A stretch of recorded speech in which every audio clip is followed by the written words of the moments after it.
ಇಂಥ ಕೆಟ್ಟ ಕರಾಳ ಒಂದು ದಲಿತರ ಮೇಲಾದಂಥ ಅನ್ಯಾಯ ಬಗ್ಗೆ ಹೆಚ್ಚಿಗೆ ಇವತ್ತು ರಾಜಕೀಯ ಬರೆಸೋದು ಬೇಡ. ಇದರಲ್ಲಿ ರಾಜಕೀಯ ಬರೆಸಿ ಇವತ್ತು ಏನು ಎಂಜಾಯ್ ಇದೆಲ್ಲ ಅವರೆಲ್ಲ ಒಳ್ಳೆಯದು ಆದಷ್ಟು ಬೇಗ ಗುಣಮುಖವಾಗಿ ಹೊರಬರಲಿ. ಆಮೇಲೆ ಇದ್ರ ಬಗ್ಗೆ ಚರ್ಚೆ ಮಾಡಿ ಒಳ್ಳೆಯದು.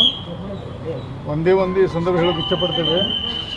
ಬಸವಣ್ಣವರು 12 ಸೆಪ್ಟೆಂಬರ್ ಮಾಡಿದಂಥ ಅವ್ರು ಏನು ಉದ್ದೇಶ ಮಾಡತಕ್ಕ ಸಂಪೂರ್ಣ ಕೊಡಲಿಪಟ್ಟು ಹಾಕಿ ಇವತ್ತು ಎಲ್ಲ ಸಮಾಜದವರು ಇದನ್ನೊಂದು ಗಂಭೀರವಾಗಿ ಪರಿಗಣಿಸಿ ಇಂಥ ಕೊಲೆಗಡಕರಿಗೆ ಒಂದು ದೊಡ್ಡ ಪ್ರಮಾಣ ಶಿಕ್ಷೆ ಆಗಬೇಕಂತ ಈ ಸಂದರ್ಭದಲ್ಲಿ ಆಗ್ರಹ ಮಾಡ್ತೇವೆ.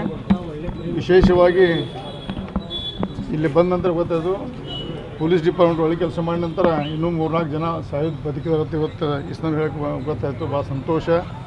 ಜಿಲ್ಲಾಡಳಿತದಲ್ಲಿ ಕೆಲವೊಂದು ಬಗ್ಗೆ ಕಂಪ್ಲೇಂಟ್ ಮಾಡಿದರೆ ಅದ್ರ ಬಗ್ಗೆ ಚರ್ಚೆ ಮಾಡೋಣ. ಈಗ ಈ ಸಂದರ್ಭ ಅಲ್ಲ, ನಮ್ಮೀಗ SC/ST ಕಮಿಟಿಯ ಅಧ್ಯಕ್ಷರಾದಂಥ ಕೃಷ್ಣಮೂರ್ತಿ ಬರ್ತಾರೆ. ಆ ಕಮಿಟಿಯಲ್ಲಿ ನಾನು ಮೆಂಬರ್ ಇದ್ದೇನೆ. ನಾಳೆ ಮೀಟಿಂಗ್ ಬೆಂಗಳೂರು ಮೀಟಿಂಗ್ ಇದೆ.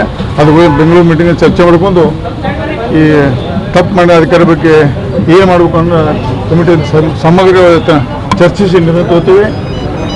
ಇದ್ರ ಬಗ್ಗೆ ಈ ಬಡ ಕುಟುಂಬಕ್ಕೆ, ವಿಶೇಷವಾಗಿ ದಲಿತ ಕುಟುಂಬಕ್ಕೆ ಪರಿಹಾರ ಬಗ್ಗೆ ಮುಖ್ಯಮಂತ್ರಿ ಜೋಡಿ ಮತ್ತು ಸಮಾಜ ಕಲ್ಯಾಣ ಸಚಿವರು ಚರ್ಚೆ ಮಾಡಿಕೊಂಡು ಈ ಒಂದು ಹಾಸ್ಪಿಟ್ಲ್ ವೆಚ್ಚ ಮತ್ತು ಅಲ್ಲಿ ಆದಂಥ ಅನಾಹುತ ಆದಂಥ ಅವ್ರಿಗೆ ಹಾನಿ ಎಲ್ಲ ಸರಿಪಡಿಸಿ ಸರ್ಕಾರ ಬಗ್ಗೆ ಒತ್ತಾಯ ಮಾಡ್ತೀವಿ ನಾವು.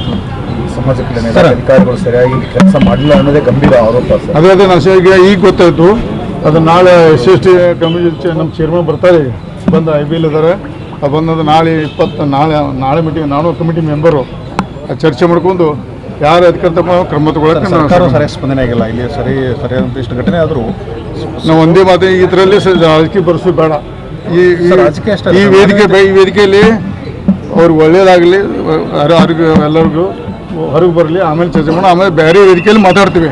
ಇಲ್ಲಿ ಸಂಪೂರ್ಣವಾಗಿ ಒಂದು ದಲಿತ ಸಮಾಜಕ್ಕೆ ಎಲ್ಲ ಹಿಂದೂ ಜನಾಂಗಕ್ಕೆ ಒಂದು ಗಟ್ಟಿಯಾಗಿ ನಾವು ನಿಲ್ತುಪ್ಪ ಅನ್ನೋ ಒಂದು ಮೆಸೇಜ್ ಕೊಡಲಿಕ್ಕೆ ಬಂದಿದ್ದೀವಿ. ಆರ್ಥಿಕ ಸಹಾಯ ಭಾಳ ತೊಂದರೆ ಇದೆ, ಏನಾದ್ರು ಮಾಡ್ತೀವಿ. ಅದ್ರ ಬಗ್ಗೆ ನಾವು ಚರ್ಚೆ ಮಾಡ್ಕೊಂಡು ನಮ್ಮ ವೈಯಕ್ತಿಕ ಮಾಡ್ತೇವೆ, ಸರ್ಕಾರ ಮಾಡಿಸ್ತೀವಿ ನಾವು. Thank you.